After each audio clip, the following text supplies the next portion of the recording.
Você tocar na verruga, você não vai pegar. Mas você toca na verruga e coça o olho. Toca na verruga, esquece e põe na boca, a mão. Então você vai pegar. HPV é transmissível, né? Então, é uma das maneiras. As mucosas, no caso, aí, tanto o ânus, por exemplo, ele tem uma pele diferenciada, seria uma mucosa também. A vagina também é mucosa. Então, qualquer contato com pessoas infectadas nessas regiões de mucosa, por que a mucosa é diferente da pele, professor? Porque a mucosa é mais sensível. Então, se a mucosa é mais fina, mais sensível, para que bactérias e vírus transitem entre as mucosas é muito mais fácil, né? Pelo leite, algumas doenças em específico, né?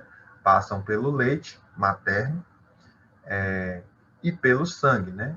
Tem doenças que passam pelo sangue, por exemplo, a AIDS. A AIDS passa pelo sangue, né? A AIDS é uma dessas doenças que passa pelo sangue. A AIDS é um exemplo de quase tudo aqui, né? Então a gente tem que entender. Porta de entrada, porta de saída. Ações nocivas dos agentes infecciosos e ectoparasitos sobre os seres vivos, né? Bom, isso aqui são sinais. São sinais que a gente pode observar para identificar alguns tipos de doenças, né? São sinais. Essas ações têm essas fases aqui. Tem a fase aguda, certo? Que, embora a grande parte das infecções não apresente sintomas, muitas delas podem manifestar-se logo após a penetração do agente infeccioso, certo? Entenda, estamos falando da ação do vírus no corpo, a virulência dele, certo? Então, a fase aguda é a fase em que o vírus, a bactéria, o protozoário, mais está se manifestando na pessoa. Embora, em alguns casos, a pessoa esteja na fase aguda, mas não apresente sintomas. Como está dizendo aí, ó. Certo? O caso do assintomático. O assintomático passa a doença? Claro que passa. Ele só não tem sintomas nele. Mas em outra pessoa é diferente. Cada organismo é um mundo diferente para o protozoário, o vírus ou a bactéria. O estado de latência, certo? Que é uma manifestação tardia de alguns efeitos, né? Onde a doença já não mais pode ser transmitida. Por exemplo, no caso, algumas doenças, quando apresentam alguns sintomas, a pessoa, aqueles sintomas já não são sintomas de que indicam que ela não está transmitindo mais. O período de incubação, que é o que a gente fala do vírus, coronavírus, tive contato com a pessoa, quanto tempo tenho que ficar em casa? Ah, no caso aí você vai ficar 15 dias, né, se teve contato direto, para ver se tem sintomas, não é isso? Vai de pessoa para pessoa.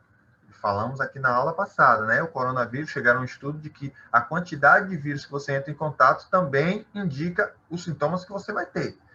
Quem tem contato com pouco vírus, os sintomas são mais leves. Com a quantidade maior de vírus, os sintomas serão maiores. Então, em muitos casos, após a penetração do agente infeccioso, há um período que perdura desde a penetração do micro-organismo até o aparecimento dos primeiros sinais e sintomas. Neste período de incubação, a pessoa não transmite a doença. Certo? Então, eu entrei em contato hoje com a pessoa de coronavírus. Eu já estou passando a coronavírus? Não. Amanhã? Também não. Depois de amanhã? Também não. Geralmente, né? Um período de 7 dias é esperado, pelo menos, para ver os sintomas que serão apresentados pela pessoa que entrou em contato com a doença. Por isso que os testes rápidos, a pessoa apresentou um sintoma, aí vai aguardar alguns dias para depois fazer o teste. Porque, de repente, aqueles são os primeiros sinais, ainda está terminando o período de incubação. A pessoa não está ainda com uma carga viral identificável no corpo. E aí faz, de repente, eu apresentei aqui tosse, dor de cabeça e febre. Faz o teste. Aí, negativo, não estou com coronavírus. Aí depois de uma semana, os sintomas não passaram. Faz o teste, estou de coronavírus. Por quê? Porque tem um período de incubação. Tá? A gente tem que entender o período de incubação de cada doença. No caso do coronavírus, indica-se 7 dias para aguardar os sintomas, né? E a fase crônica, após o período de incubação, ou logo após a fase aguda, quando há muitos sintomas. A infecção pode acabar, ou, em muitos casos, evoluir para um período no qual uma diminuição dos sintomas, certo? Então, a fase crônica, por exemplo, quando se pega catapora, qual é a fase crônica? Em que as feridas já estão estourando. Ali é o momento, né, em que está na fase crônica já da catapora. No caso da catapora, é um período de transmissão. Em outras doenças, pode ser um período que não está transmitindo mais. Então, vai de caso a caso, de doença a doença, por isso que a gente precisa conhecer.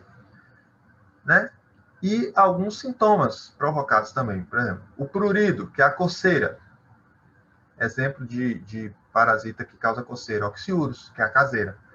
Como ela vai para o ânus para pôr os ovos dela, aí o ânus fica coçando. É um sinal, é um sintoma. Certo? Feridas, lesões e úlceras. Então, por exemplo, você teve uma feridinha, essa feridinha começou a crescer, crescer, crescer e não sara mais. Leishmaniose. É um sinal, né? Manchas, edemas, no caso inchaço, descamações, tumorações, tudo isso pode indicar também as infecções. Por exemplo, uma mancha de pano é uma micose, você sabe disso. A dengue, por exemplo, embora não seja muito característico nos casos de dengue da nossa cidade, mas a dengue também causa manchas, pintas no corpo, tipo o sarampo, né? Ela causa pintas no corpo. Muita gente não sabe, mas isso acontece também no caso da dengue, no caso do sarampo também, né? Inchaço, por exemplo, quando você pega lá como é o nome daquela doença do pescoço? Eu peguei, esqueci o nome. Papeira. Cachumba. Cachumba, isso aí. Papeira, cachumba. A cachumba, né? Você pega, um sinal lá, você vê, eu fiquei com um papão inchado, porque eu tava de cachumba, fiquei em repouso. Porque como é doença viral, né? O repouso é a única solução, não tem remédio para ela. Vesículas, bolhas, né? No caso aí, quando você tem algumas, por exemplo, vesículas ou bolhas no testículo, no pênis ou na vagina, procura um médico, é um mau sinal. Né? Carocinhos, catapora, né? Pode ser também. A AIDS também causa caroços no corpo, né? Já no estado mais, na fase mais crônica, vamos dizer assim.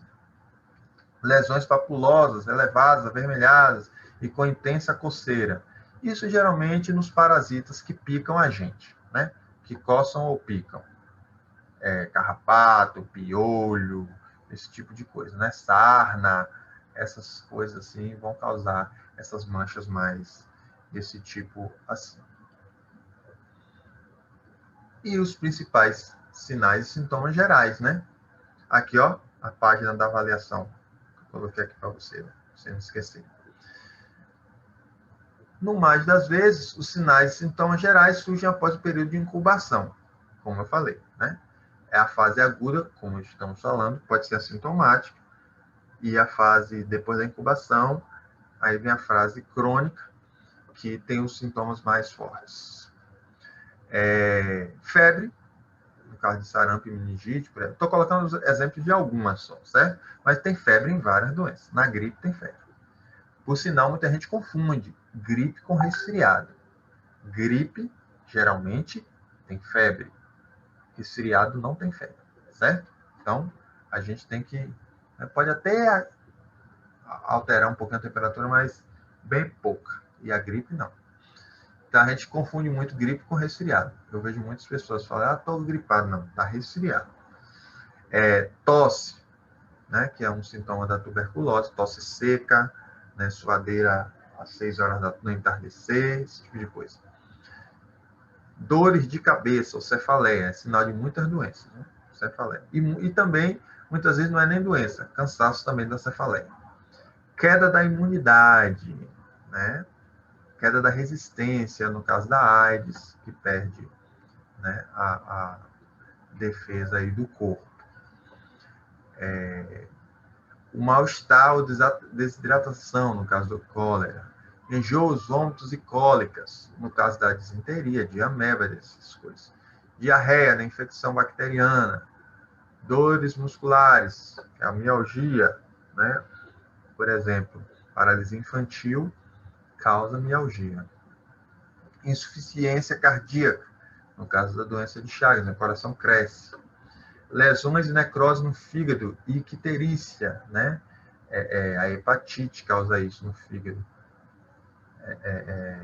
Necrosar o fígado vai endurecer e vai deixar de funcionar aquela parte, né? Anemia, né? A ancilostomose causa anemia, a pessoa fica amarela, por isso é chamado de amarelão. Hemorragia, no caso da dengue hemorrágica, né? É um dos tipos de dengue. Convulsão e cegueira, toxoplasmose, falamos isso, né? Ascite, que é a barriga d'água, no caso da esquistossomose. Alergias respiratórias, no caso dos fungos, ácaros e etc. Todos são sintomas. Eu só estou citando aqui, porque a gente vai estudar cada ciclo depois, né? Então a gente vai ver de cada um das principais doenças conhecidas. A gente vai estar estudando, né? Então é isso. Quinta-feira, eu faço uma pequena revisão e a gente faz a avaliação, certo? No mais, fiquem em casa e sejam felizes. Tchau, tchau.